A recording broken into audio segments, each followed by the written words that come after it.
Epístola de Paulo aos Romanos, capítulo 13, eu vou ler do verso 1 ao verso de número 7. Todo homem esteja sujeito às autoridades superiores, porque não há autoridade que não proceda de Deus, e as autoridades que existem foram por Ele instituídas, de modo que aquele que se opõe à autoridade resiste à ordenação de Deus, e os que resistem trarão sobre si mesmos condenação, porque os magistrados não são para temor quando se faz o bem, e sim quando se faz o mal. Queres tu não temer a autoridade? Faz o bem, e terás o louvor dela, visto que a autoridade é ministro de Deus para o teu bem. Entretanto, se fizeres o mal, teme, porque não é sem motivo que ela traz a espada, pois é ministro de Deus, vingador, para castigar o que pratica o mal. É necessário que lhe estejais sujeitos, não somente por causa do temor da punição, mas também por dever de consciência. Por esse motivo também pagais tributos, porque são ministros de Deus, atendendo constantemente a este serviço. Pagai a todos o que lhes é devido: a quem tributo, tributo; a quem imposto, imposto; a quem respeito, respeito; a quem honra, honra. Vamos orar. Amado Salvador, exaltado seja o teu nome, Senhor. Queremos nesse instante rogar que o teu Espírito leve o nosso pensamento cativo ao pensamento de Cristo, e que nada mais além da atenção à tua palavra tome o lugar do nosso pensamento. Que ao ouvir, ó Deus, a tua voz por meio da tua palavra, que venhamos nos submeter a ela, e que o Senhor nos ajude dia a dia a andar em novidade de vida para a glória do teu santo nome. Em nome de Jesus oramos e agradecemos. Amém. Meus irmãos, nós vivemos em meio a uma crise no que diz respeito à questão de autoridades, e isso não começa nos poderes instituídos por Deus fora do lar, isso começa dentro do lar, isso começa nas nossas casas, onde muitos pais já não são respeitados pelos seus filhos, passando pela escola, onde os alunos chegam a ponto de ir às vias de fato sair no braço com os seus professores, e aí então chegando nas autoridades civis, que em meio a tanta corrupção vão a cada dia perdendo mais respeito por parte do povo. Nós cristãos precisamos ter em mente aquilo que a Escritura estabelece no que diz respeito às autoridades e na forma como nós devemos lidar com as autoridades. E o capítulo 13 da Epístola aos Romanos é um capítulo importante para entender esse tema. Você sabe que a Epístola de Paulo aos Romanos, ela foi escrita porque Paulo não conhecia a igreja de Roma. Ele tinha objetivo de chegar até a Espanha para pregar o Evangelho. Ele entendia que já não tinha mais onde pregar, onde ele estava. Ele quer chegar à Espanha e ele pretende ser enviado para a Espanha exatamente pela igreja de Roma. É isso que você vai encontrar lá no capítulo de número 15. Veja lá no versículo 22. Essa foi a razão que também muitas vezes me senti impedido de visitar-vos, mas agora, não tendo mais já campo de atividade nestas regiões e desejando há muito visitar-vos, penso em fazê-lo quando em viagem para a Espanha, pois espero que de passagem estarei convosco e que para lá seja por vós encaminhado, depois de haver primeiro desfrutado um pouco a vossa companhia. Então Paulo está sendo bem claro aqui no final da carta sobre os seus objetivos, e já que ele vai para a Espanha e ele quer a ajuda de Roma, é necessário que ele informe aquela igreja qual é a mensagem que ele tem a pregar. E ele começa então desde o capítulo 1 dando o tom da sua carta. Eu não me envergonho do Evangelho. O Evangelho é o poder de Deus para a salvação de todo o que crê, primeiro do judeu e também do grego. Paulo diz mais: a justiça de Deus se revela no Evangelho. De fé em fé, como está escrito, o justo viverá pela fé. E a partir então dessa introdução lá no capítulo 1, Paulo vai discorrer a respeito do estado do homem diante de Deus. Deus está irado porque o homem não presta a ele a adoração que é devida ao seu nome. Mas Deus não deixou os homens entregues a si mesmos. Deus providencia um redentor. Nenhum dos homens busca a Deus, Paulo vai dizer. Deus é quem toma a iniciativa na obra de redenção, e nisso ele não faz distinção entre judeus e gentios. Por isso o Evangelho é poder de Deus para a salvação tanto de um quanto de outro. E do capítulo então 1 até o capítulo de número 12, o tema de Paulo é bastante teológico. Ele explica como foi que Deus fez para redimir o homem, para aproximá-lo dele mesmo. Como é que foi que Deus fez para tornar o homem justo em Jesus Cristo, a fim de que esse homem agora possa ter paz com Deus, por meio da justificação que há no Senhor Jesus Cristo.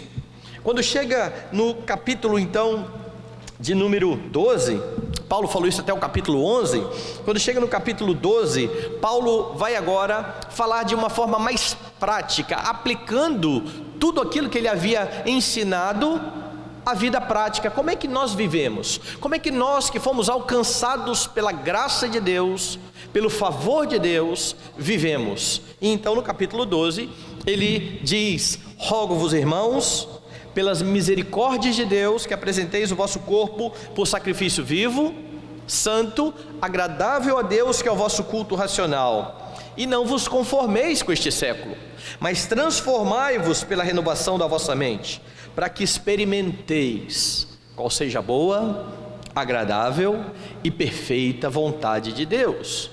A conexão que Paulo faz entre aquilo que os crentes receberam de Deus e aquilo que os crentes devem fazer diante disso está clara aqui.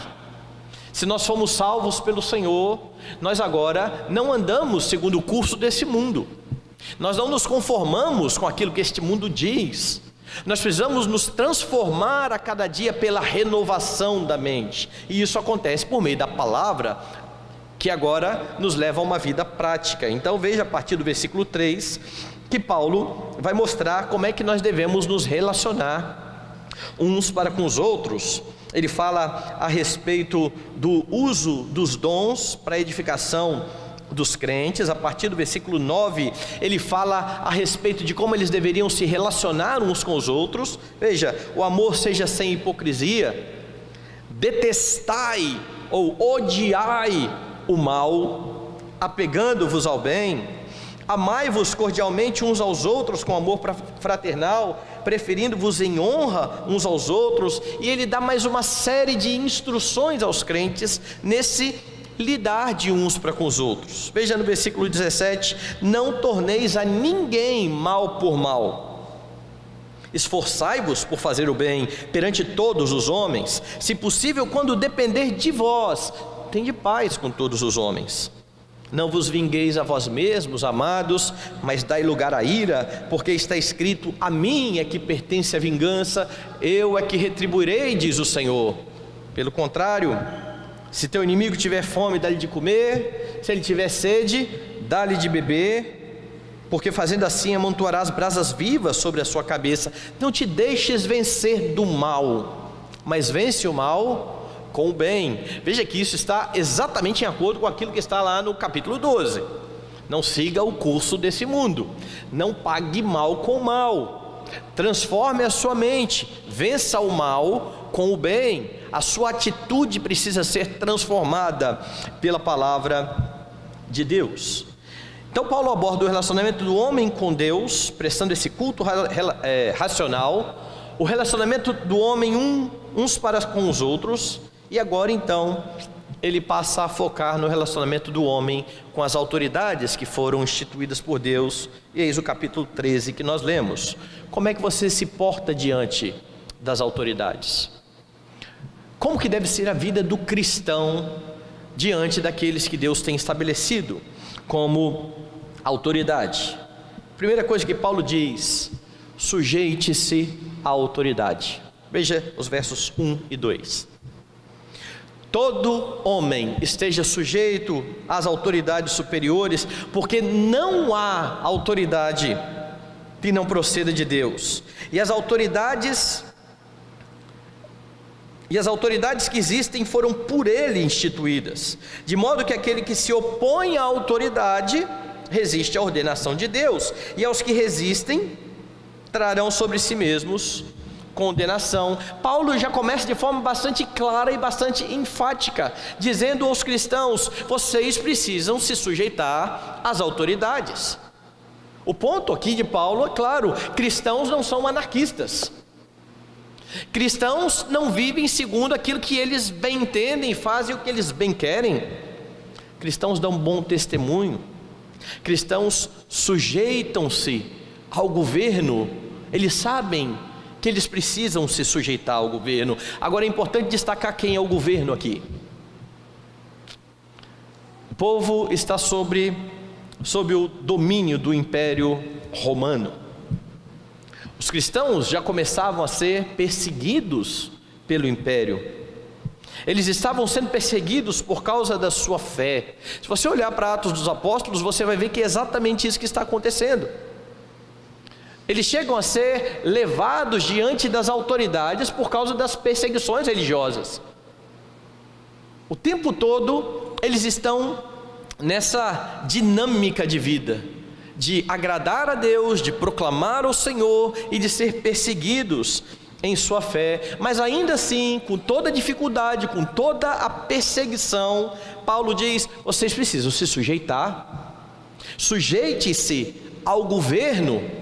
E qual é a razão que Paulo estabelece aqui para que os cristãos se sujeitem ao governo? Ele vai dizer, veja: não há autoridade que não proceda de Deus, e as que existem foram por Ele estabelecidas. Paulo está aqui falando uma verdade que foi expressa pelo próprio Senhor Jesus Cristo, e de novo, diante de uma autoridade que o estava julgando por uma acusação injusta. Abra sua Bíblia aí no Evangelho de João, capítulo de número 19, e você vai perceber isso. No capítulo 19 do Evangelho de João, Jesus está aqui diante de Pilatos. Diz o verso 1: Pilatos tomou Jesus, mandou açoitá-lo. Jesus tomou uma surra aqui. Os soldados, tendo tecido uma coroa de espinhos, puseram na cabeça, vestiram-no como um manto de púrpura. Chegavam-se a ele e diziam: salve, rei dos judeus, e davam-lhe bofetadas. Outra vez saiu Pilato e lhes disse: eis que eu vos apresento, para que saibais que eu não acho nele crime algum. Veja, levaram Jesus acusando de forma injusta. Pilatos entendeu que não havia crime em Jesus. Ainda assim ele açoitou a Cristo. Ainda assim uma coroa de espinhos foi posta em sua cabeça, e ele apresenta de novo diante da multidão. Versículo 5: saiu, pois, Jesus, trazendo a coroa de espinhos e o manto de púrpura. Disse-lhes Pilatos: eis o homem. Ao verem-no, os principais sacerdotes e os seus guardas gritaram: crucifica-o, crucifica-o. Disse-lhes Pilatos: tomai-o vós outros e crucificai-o, porque eu não acho nele crime algum. Responderam-lhes os judeus: temos uma lei, e de conformidade com a nossa lei, ele deve morrer, porque a si mesmo se fez filho de Deus.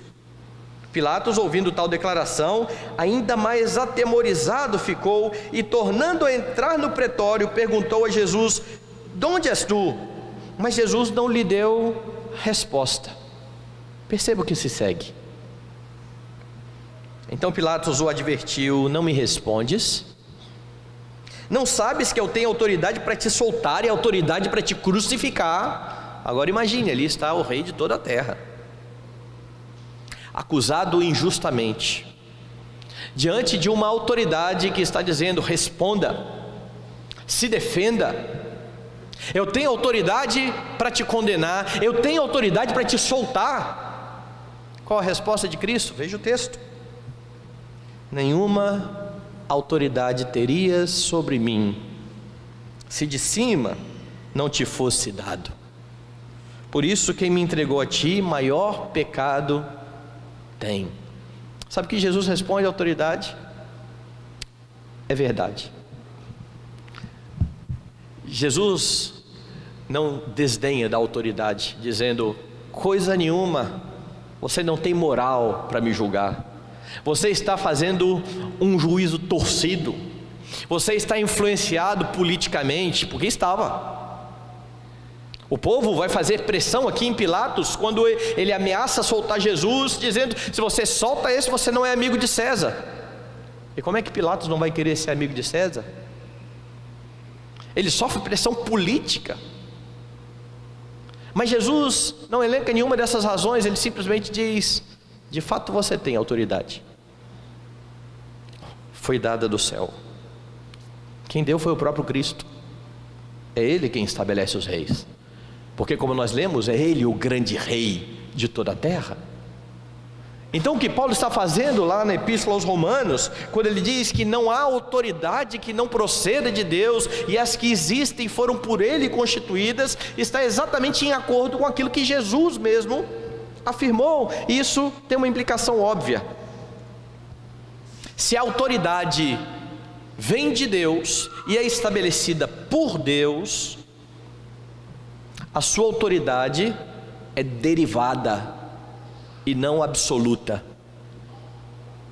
Há uma autoridade acima das autoridades estabelecidas por Deus, porque quem estabelece a autoridade tem domínio sobre ela. Se você olhar para a história da igreja, você vai ver que durante um tempo a igreja era aquela que coroava o imperador, e a lição ali era muito clara: a igreja está acima do império. Deus está acima do império. A igreja está aqui sujeita à autoridade. Quem está acima do império é o soberano Deus de toda a terra, e é por isso que as autoridades que existem têm por trás de si a autoridade do próprio Deus, razão porque você e eu devemos nos sujeitar a ela. Mas, de novo, o limite então para obediência à autoridade é exatamente quando a autoridade faz aquilo que a Escritura estabelece, quando ela não contrapõe o que a Escritura estabelece, ou seja, o limite é a vontade de Deus revelada na lei e nos mandamentos. Então, quando o Estado ordena algo contrário à lei de Deus, é imperativa a desobediência civil. Crentes podem desobedecer? Sim. Em alguns momentos os crentes têm de desobedecer, eles precisam desobedecer. E você quer ver onde isso aconteceu? Abra a palavra de Deus em Atos dos Apóstolos. Atos capítulo 4. Você tem o Evangelho começando a alcançar todos os lugares. No capítulo 4, verso 5 diz assim: João está preso, Pedro está preso. No dia seguinte reuniram-se em Jerusalém as autoridades, os anciãos e os escribas. Vá lá agora no versículo de número 18. Chamando-os, ordenaram-lhes que absolutamente não falassem, nem ensinassem em o nome de Jesus. Mas Pedro e João lhes responderam: julgai se é justo diante de Deus ouvir-vos ante a vós outros do que a Deus, pois nós não podemos deixar de falar das coisas que vimos e ouvimos. Vire a página de sua Bíblia, capítulo 5, e você vai ver que lá no verso de número 29, eles estão mais uma vez sendo confrontados e respondendo exatamente a mesma coisa. Então Pedro e os demais apóstolos afirmaram: antes importa obedecer a Deus do que aos homens. Qual era o problema? A autoridade ali estava se metendo onde ele não devia, dizendo que eles não deveriam pregar o Evangelho, eles não deveriam ensinar em nome de Jesus, mas eles receberam uma comissão. Eles receberam uma ordem: ide por todo mundo, pregai o evangelho a toda criatura. Quem foi que deu essa ordem? O grande rei de toda a terra. Então, vocês podem dizer o que vocês bem entenderem e julguem aí se é melhor obedecer a vocês do que a Deus. Então, cristãos não têm uma obediência cega à autoridade, ainda que saibamos que as autoridades, mesmo as perversas, foram colocadas por Deus. E é exatamente por terem sido colocadas por Deus que as próprias autoridades prestam conta a Deus. Nós vemos o Salmo de número 2 aqui, e eu vou pedir que você volte lá para prestar atenção no que está estabelecido ali. Salmo de número 2, versos 10 a 12. No começo, você tem o salmista dizendo: por que se enfurecem os gentios e os povos imaginam coisas vãs? Os reis da terra se levantam e os príncipes conspiram contra o Senhor e contra o seu ungido, dizendo: rompamos os seus laços, sacudamos de nós as suas algemas. É assim que ele inicia o salmo. Todas as autoridades estão reunidas contra o reino de Deus. E Deus? Será que Deus está preocupado com isso? Será que isso está tirando aí o sono de Deus? Eu sei que Deus não dorme, é só uma expressão. Deus não está preocupado. Veja o verso de número 4: ri-se aquele que habita nos céus, o Senhor zomba deles. Estes homens que se levantam contra Deus, Deus zomba deles.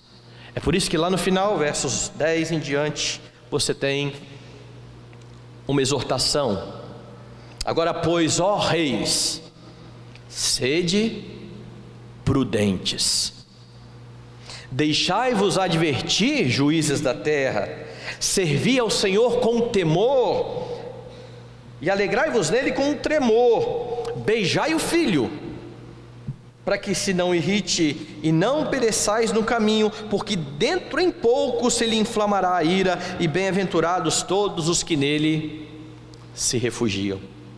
A autoridade é estabelecida por Deus e presta contas a Deus, e vai se apresentar diante de Deus para prestar contas. Agora, quando você e eu resistimos à autoridade, nós estamos resistindo ao próprio Deus que as estabeleceu. É isso que Paulo está dizendo no versículo de número 2: de modo que aquele que se opõe à autoridade resiste à ordenação de Deus, e os que resistem trarão sobre si mesmos condenação.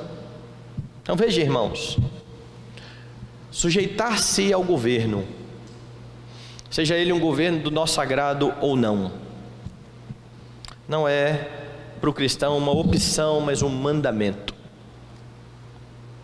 Honrar, orar por eles, como nós já lemos aqui, nós somos ordenados a fazer isso, ainda que você não goste do governo, ainda que você faça oposição às ideias do governo, mas nós não temos licença da Escritura para nos opor, ainda que não seja do partido que você goste. E por que isso? Porque você não está em última instância sujeito ao governo, mas a quem estabeleceu o governo. Quer ver algo interessante? Você nasceu um determinado dia em uma família, e você não escolheu os seus pais. Não consultaram você perguntando assim: qual pai você quer eleger para ser o seu pai? Você nasceu e ali está o seu pai e a sua mãe. Vem a lei de Deus e diz no 5º mandamento: honra teu pai e a tua mãe. Mas eu não escolhi esse pai e essa mãe. Honra teu pai e a tua mãe. E por que eu estou falando de pai e mãe se nós estamos falando de autoridade? Porque se você for lá no catecismo de Westminster, você vai ver que o desenvolvimento da doutrina de honrar pai e mãe tem a ver exatamente, não somente com os progenitores, mas com todos aqueles que estão numa situação superior a nós. É por isso que você vai ler lá o dever dos superiores e o dever dos inferiores. Quando nós desonramos as autoridades, nós estamos quebrando o 5º mandamento. Essa é a interpretação nossa, dos nossos pais puritanos, e que nós subscrevemos como uma teologia correta. Por mais que lá não esteja falando da autoridade civil, o princípio é: nós nos sujeitamos às autoridades, porque elas foram colocadas por Deus.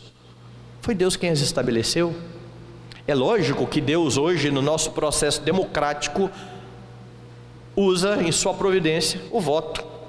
Nós votamos, nós vamos lá e escolhemos, e a maioria da população escolhe, mas Deus usa as nossas escolhas para colocar no governo quem Ele quer. E para aqueles que ficam alarmados e que muitas vezes ficam preocupados, e até eu também fico de vez em quando, mas pode ter alguma coisa para burlar? Sim, não tenha dúvida disso. Mas nem isso foge ao controle de Deus. Nem isso. Porque se ditadores chegaram ao governo pecando, e Deus usou todos esses pecados para colocá-los nesse lugar, não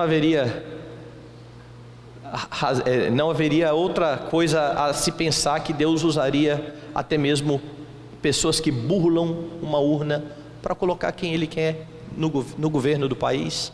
Por quê? Ele tem as suas razões. O que nós precisamos fazer?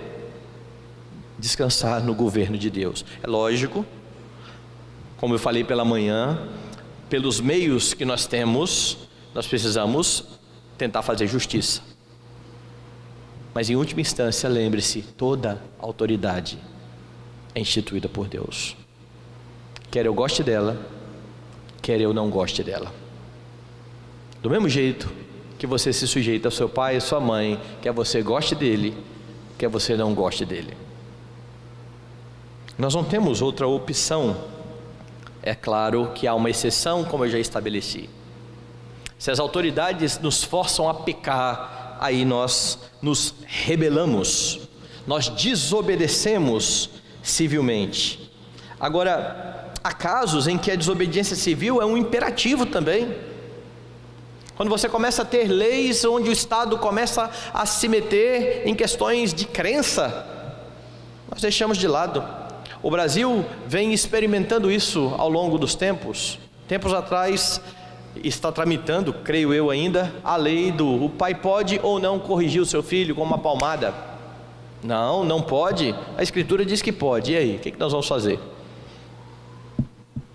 Nós vamos obedecer às autoridades e não dar mais as palmadas do filho quando eles precisarem? Há casos em que nós vamos ter que fazer isso e desobedecer. Se o governo hoje dissesse: olha, a partir de agora vai ter casamento mesmo, e a igreja é obrigada a casar um homem com outro homem, nós nos rebelamos contra isso. O problema é que tem crente usando a questão da desobediência civil para qualquer coisa, e aí está um problema, certo? A desobediência civil não deve ser um posicionamento político de oposição, mas uma atitude que deixa bem clara que importa obedecer a Deus do que aos homens. Desobediência civil não é oposição pela oposição, por causa de partido. É uma escolha: eu prefiro obedecer ao Senhor. Eu prefiro fazer aquilo que o Senhor me ordena. A ideia então não é afrontar os governos, mas honrar a Deus. E se para honrar a Deus eu preciso desobedecer o governo, eu vou fazer. Do mesmo jeito que filhos, para honrar a Deus, podem desobedecer os seus pais. Quando os pais dizem assim: vai lá meu filho, minta e diga que eu não estou em casa, e o filho diga: não pai, eu não vou mentir. Desobedeça, pode desobedecer. Meu pai vai brigar comigo, pastor. Conte ao pastor da igreja e aos presbíteros. Pais não têm autoridade para mandar filhos pecar. E quando os filhos se colocam contra os pais para honrar Deus, não é uma afronta à autoridade, é porque eles querem honrar a Deus. Veja que é muito diferente. A primeira lição de Paulo aqui: sujeite-se à autoridade. Agora, não é se sujeitar a ponto de defender governos maus, como muitos têm feito nos nossos dias, usando a Escritura de forma descontextualizada, para dizer que nós precisamos abaixar a cabeça para tudo quanto é desmando. A Bíblia não fala disso. Nós precisamos ter muita sabedoria ao lidar com os governos, mas Paulo fala mais. Você precisa lidar com o governo procedendo bem. Veja o versículo 3 até o versículo 5. Porque os magistrados não são para temor quando se faz o bem, e sim quando se faz o mal. Queres tu não temer a autoridade? Faz o bem, e terás louvor dela, visto que a autoridade é ministro de Deus para o teu bem.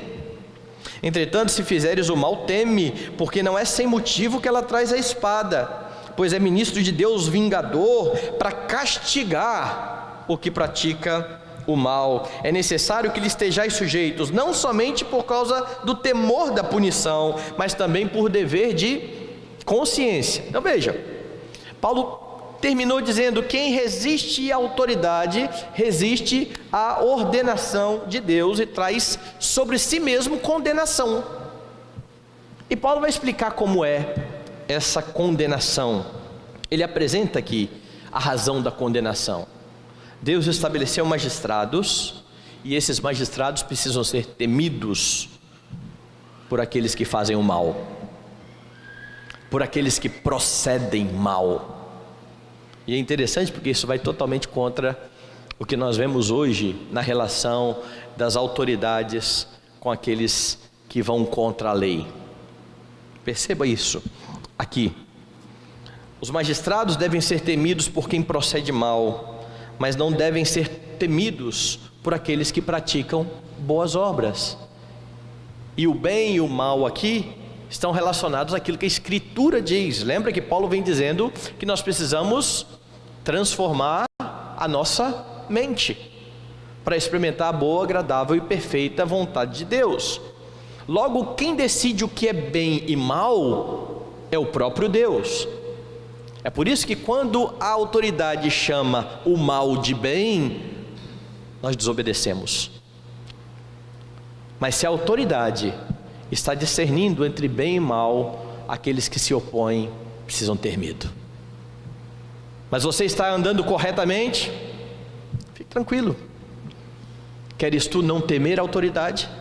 Faze o bem e terá o louvor dela. Então Paulo ordena os crentes a viverem bem. A parte B aí do versículo 3 é exatamente isso: faze o bem e terá o louvor dela. A autoridade, diz no versículo 4, é ministro de Deus para o teu bem. Deus estabeleceu governos para o bem do povo. Elas foram instituídas para o bem da sociedade. E é lógico que Paulo está falando aqui de padrões ideais. Nós estamos vivendo e vivemos, e Paulo vivia num mundo caído, mas ele está falando de como precisa ser. Ah, mas nunca vai ser desse jeito. Paulo está falando como precisa ser. E se não está sendo desse jeito, lembre do Salmo 2: as autoridades prestarão contas a Deus. Do mesmo jeito que os pais que procedem mal prestarão contas aos seus filhos, ou contas a Deus por seus filhos. Do mesmo jeito que chefes de família que procedem mal vão responder diante de Deus. Mas a conduta do chefe da família, dos pais e das autoridades não é o primeiro critério para nós honrarmos ou não. O primeiro critério foi Deus quem estabeleceu essa autoridade. Faze o bem e terá o louvor dela. Podemos testemunhar na história que muitos governantes não querem o bem do povo. O próprio governo aqui estabelecido em Roma era um governo complicadíssimo, que se opunha à igreja, governos que são frontalmente opostos à lei de Deus, razão da desobediência civil, para a desobediência civil da igreja. Mas se essas coisas não estão acontecendo, faça o bem, e você terá louvor da autoridade. Ela é ministro de Deus para o teu bem. Em contrapartida, diz Paulo, ela também é vingador. Veja o nome que Deus dá à autoridade. Repare algumas coisas aqui. Versículo de número 4. Entretanto, se fizeres o mal, teme, porque não é sem motivo que ela, a autoridade, traz a espada, e não é uma espada metafórica não, tá? Era a espada de Roma mesmo. Pois é ministro de Deus, vingador, para castigar o que pratica o mal. E por que você precisa atentar a isso aqui? Paulo está mostrando como precisa ser a nossa conduta, certo? Se você olhar no capítulo 12, o que você tem no versículo 17? Não torneis a ninguém mal por mal, esforçai-vos por fazer o bem. E eu gosto da expressão esforçai-vos, porque ela vem apontando para que o bem não é natural em nós, é um esforço. Esforçai-vos por fazer o bem. Se possível, quando depender de vós, tende paz com todos os homens. Mas veja o 19: não vos vingueis a vós mesmos, amados, mas dai lugar à ira, porque está escrito: a mim me pertence a vingança, eu é que retribuirei, diz o Senhor. E logo depois ele diz: o governo, a autoridade, é ministro de Deus, é vingador, para castigar os que praticam o mal. Eu e você não castigamos quem pratica o mal, mas o governo, a autoridade, é a autoridade designada por Deus para castigar quem pratica o mal. Sabe aquela história de, não, porque a pessoa não tem que ser ressocializada, a punição não é para castigar, mas para ensinar, a punição é para castigar. É isso que Deus está dizendo aqui. É por isso que é preciso haver medo da autoridade. Elas vêm com a garantia de que Deus lhes deu autoridade para julgar. Mas pastor, tem autoridade que vai julgar errado. É verdade, veja o caso de Jesus que nós olhamos agora há pouco. Mas mesmo diante de um processo todo errado, onde a autoridade vai dar um veredito errado e diz: eu tenho autoridade, Jesus diz: tem. Agora, quem me entregou a vocês tem um pecado pior do que você, e Deus vai punir pecados. Deus não cochila. E é isso tudo que nós precisamos entender para proceder bem diante das autoridades. E Paulo está falando aqui de algo que muitos cristãos tremem de medo quando pensam: pena de morte. A autoridade é ministro de Deus, vingador, e ela traz a espada. Então tenha medo, tenha medo. Se a pena de morte fosse instituída no país, biblicamente falando, não haveria problema algum, desde que respeitados os critérios bíblicos para isso. E Paulo está sendo claro aos cristãos: fez mal, tema. Então aqueles que fazem o mal precisam temer e tremer diante da realidade da punição. Mas Paulo fala um pouco mais para o cristão no verso 5: é necessário que lhe estejais sujeitos, não por causa do temor da punição, mas por dever de consciência. O cristão, ele obedece não por causa do medo de ser punido, mas por causa da sua vida diante de Deus, da sua consciência diante de Deus. Ele vai viver bem, e a consequência é que ele não vai ser punido. Não é o Estado o redentor do cidadão, É o Senhor, é Jesus Cristo. Só Ele pode mudar corações. Só Ele pode levar o homem a fazer coisas corretas pelas razões corretas. Então proceder bem envolve não só fazer por causa do medo da punição, mas por motivo de consciência. Vai lá na Epístola de Pedro, primeira Epístola de Pedro, e você vai ter o apóstolo Pedro falando a respeito disso também. 1 Pedro 2, verso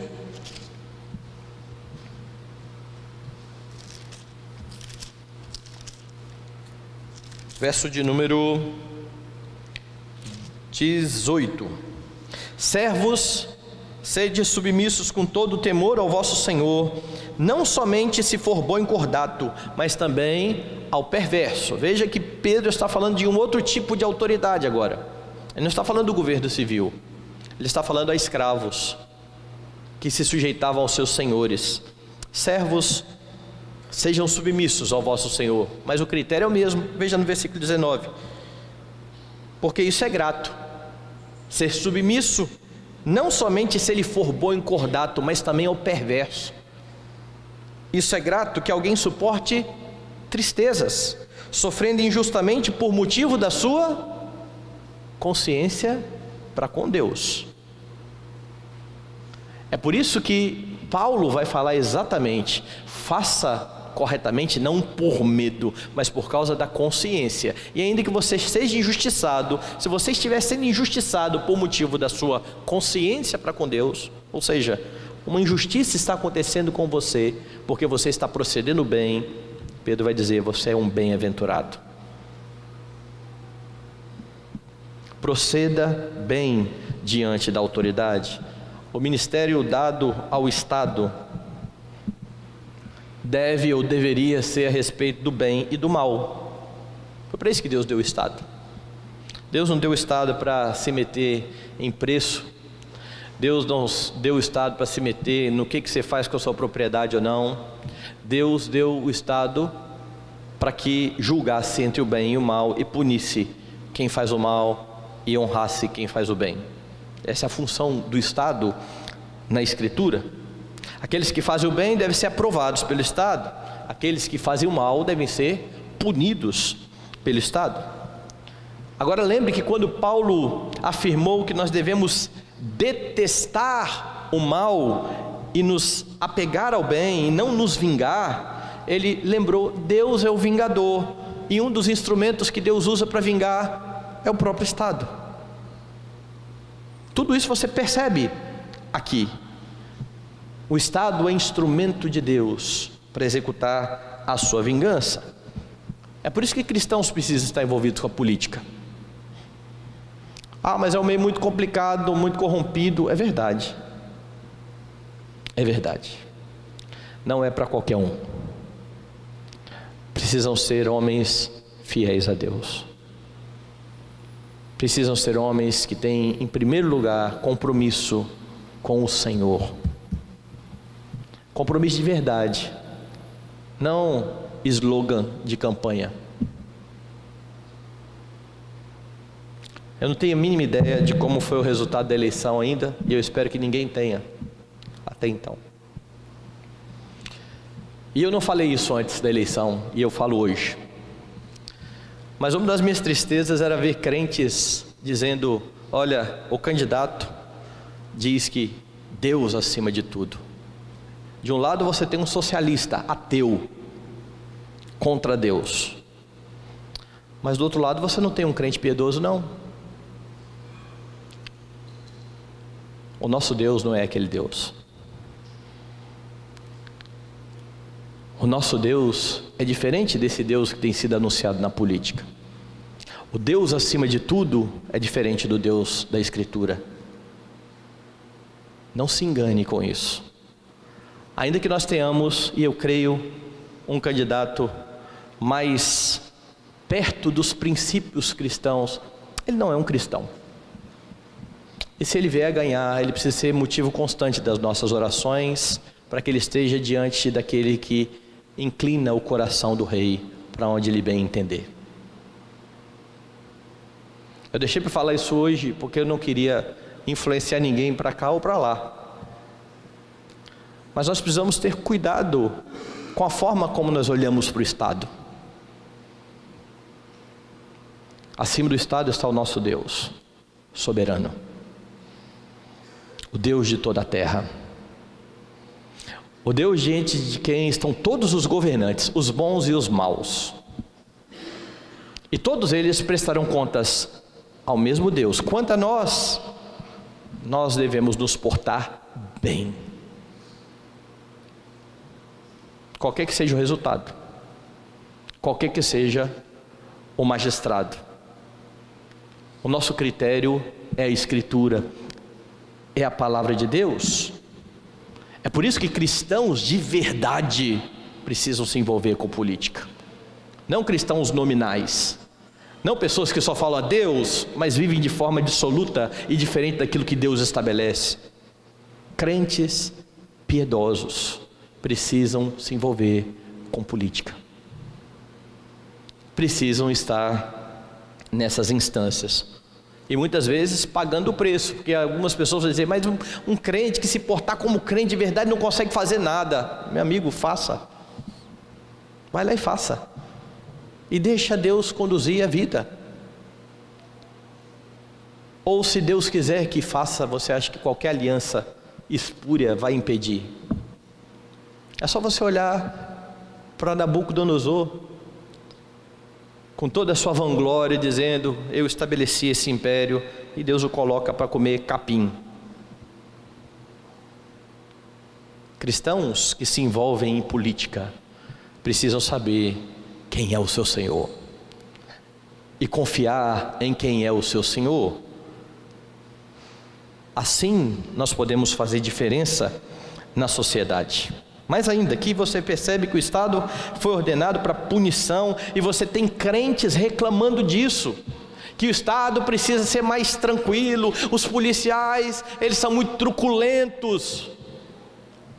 Vá lá você, no lugar do policial, tente dar uma flor para quem atira em você. É ministro de Deus vingador para castigar os que praticam o mal. É isso que a Escritura estabelece. Então proceda bem diante de Deus, e o reflexo disso é a aprovação das autoridades, mas não uma motivação. A motivação é a glória de Deus. Por último, cumpra as suas obrigações. Veja o verso 6 e o 7. Por esse motivo também pagais tributos, porque são ministros de Deus, atendendo constantemente a este serviço. Pagai a todos o que lhes é devido, a quem tributo, tributo, a quem imposto, imposto, a quem respeito, respeito, a quem honra, honra. Os crentes precisam proceder bem diante do Estado, como afirmou Paulo, por motivo de consciência para com Deus. E o argumento de Paulo continua, por esse motivo, ou seja, por motivo da sua consciência para com Deus, cumpra as obrigações. Quais são as que Paulo coloca aqui? Pagai tributos. Mas pastor, a carga tributária é muito ruim. Eu sei. A do Império Romano também. E se você lembrar bem, os discípulos uma vez chegaram para Jesus e perguntaram exatamente a respeito: Senhor, é lícito pagar imposto a César? E o Senhor Jesus pega uma moeda. De quem é o rosto que está aí na moeda? Ai de César. Dê a César o que é de César, e a Deus o que é de Deus. Veja que Paulo está seguindo a mesma linha aqui. Eles são necessários para uma boa ordem. É lógico que existe o abuso em estabelecer tributo, existe a falcatrua e o Estado comendo dinheiro e roubando dinheiro, existe. Mas nada disso é desculpa para que eu, como crente, só negue imposto. Porque uma pessoa às vezes vai dizer o seguinte: não, para que eu vou pagar para o Estado roubar? Funciona mais ou menos igual a pessoa que fala assim: eu não concordo com a administração que a igreja dá aos dízimos, então em vez de dar o dízimo, eu vou dar o dinheiro para o mais pobre. Está errado. Pega o princípio. Lute para que os impostos baixem. Nós podemos fazer isso? Podemos. Podemos eleger pessoas que têm essa visão, colocá-los para brigar lá no Congresso. Vamos lá. Mas enquanto estivermos com os impostos do jeito que estão, o que nós podemos fazer? Pagar. Por mais injusto que seja. Mas momentos da vida do crente, nós estamos aí, tem a empresa, como é que eu posso pagar menos imposto? Burlando. Como é que eu posso pagar menos imposto de renda? Como é que eu posso... O Estado erra e eu erro atrás. O erro do Estado não redime o meu erro. Pagai tributos. A quem imposto, imposto. A quem honra, honra. Mas veja, Paulo está falando que aquele que recebe imposto é ministro de Deus. Foi quem Deus estabeleceu lá no governo. E quando eles procedem fielmente, estão cumprindo algo que Deus está ordenando.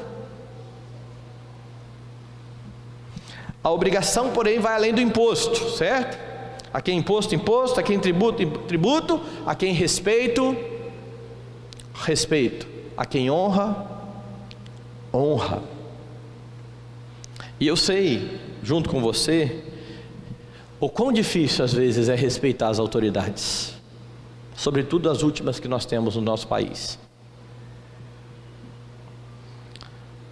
Elas não se dão a respeito,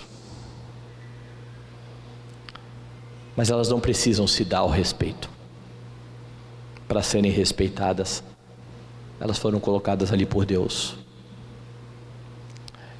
Eu sei que nós fazemos piadas, tripudiamos, e nós precisávamos ou precisamos rever muito dessas práticas,